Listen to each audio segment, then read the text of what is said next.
Hey, I have a question for you. Have you ever wanted to ask God, God, what are you doing? Listen, if at any time in your life you wanted to ask that question, you may have wanted to ask that question in the last week or two, right? I know most of us have that question in the back of our mind. God, what are you doing? Well, listen, the Bible tells us a story about a guy. Now, it's not a story like make believe, it's a story like it really happened. And a guy who lost everything in his life. And I'm telling you, he lost everything.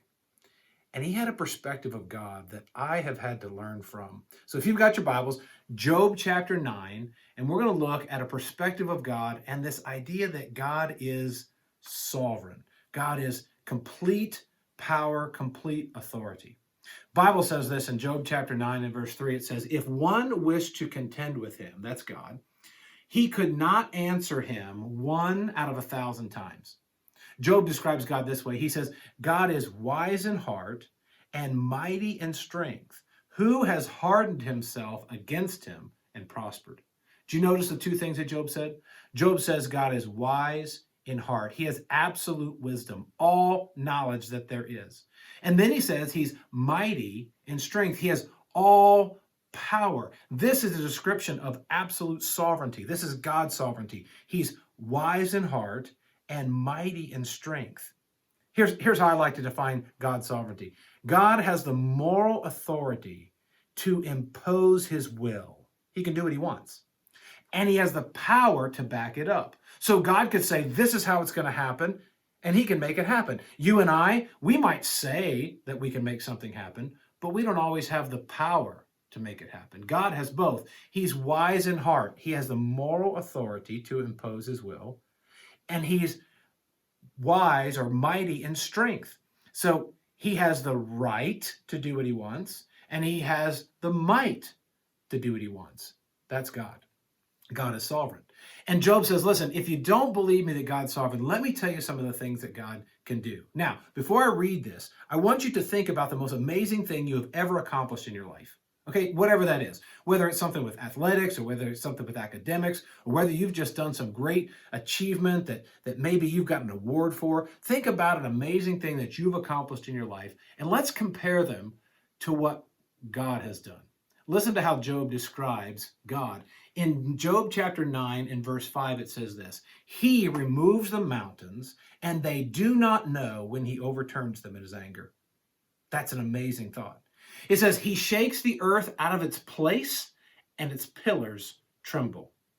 God commands the sun and it doesn't rise. He seals off the stars. What a thought. What power that God has. Listen, he says he alone spreads out the heavens. He was the creator. He treads on the waves of the sea. Then Job says something that's just crazy. It's amazing. He says this in verse 9. He says he, that's God, made the bear, Orion, and the Pleiades, and the chambers of the south. He's talking about the fact that God made the stars, not just stars, but constellations and star clusters and all the stars you haven't even seen. God breathed them out of his mouth.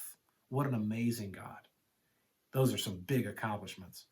God does great things past finding out, yea, wonders without numbers. No doubt in the last few days, in the last week or so, you've been on YouTube or you've been watching TikTok videos and you've seen some people do some crazy stuff because people are amazing. They do some awesome stuff. But when compared to God, nobody even comes close.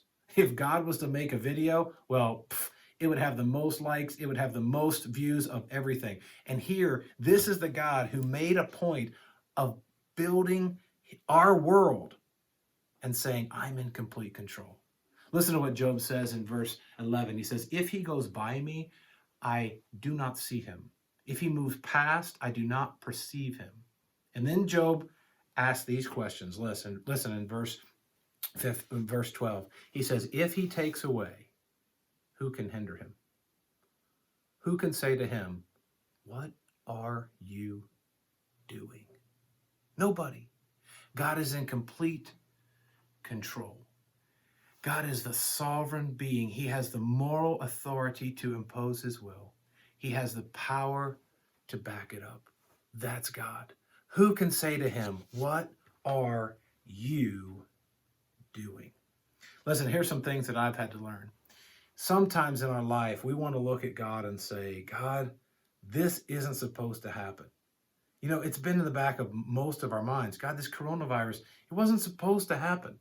God, I wasn't supposed to miss my championship basketball game because I'm not allowed to be in school. God, I'm not supposed to be stuck on a couch, and I'm supposed to be at school. I'm supposed to be walking the hallways. I'm supposed to be with my friends. I'm not supposed to be in quarantine. God, what are you doing? Many times when we're not careful, we start to blame God. And I want to challenge you, don't begin to blame God.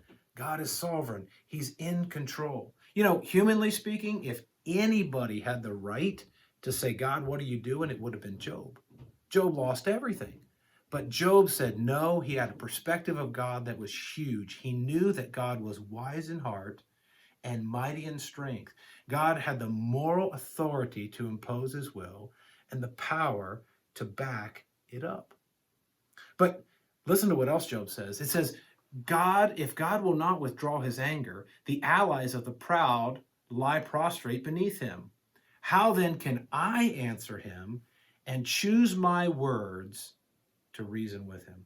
Job said, listen, if even the notable people in the world can't argue with God, but they fall underneath him, how can I, who am not even as notable, not even as popular, not even as important, if you want to put it that way, as those people, how can I argue with God? How can I, and he uses these words, how can I choose out my words? Like I'm going to think, okay, God, I'm going to tell you where you're wrong.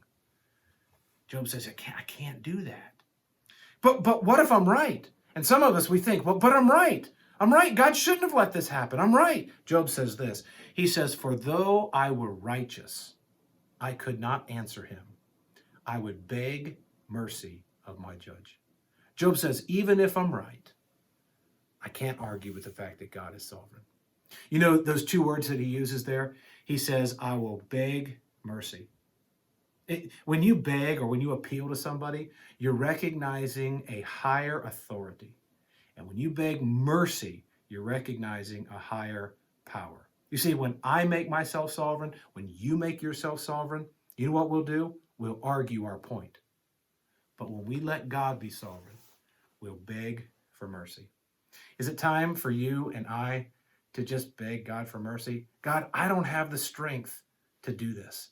I don't have the ability to cope with this. And so, God, I desperately need your help. So will you take some time today and just stop and say, God, I'm going to stop making myself out to be the sovereign one, but I'll beg mercy from you. It's all I can do. Can you live in that tension?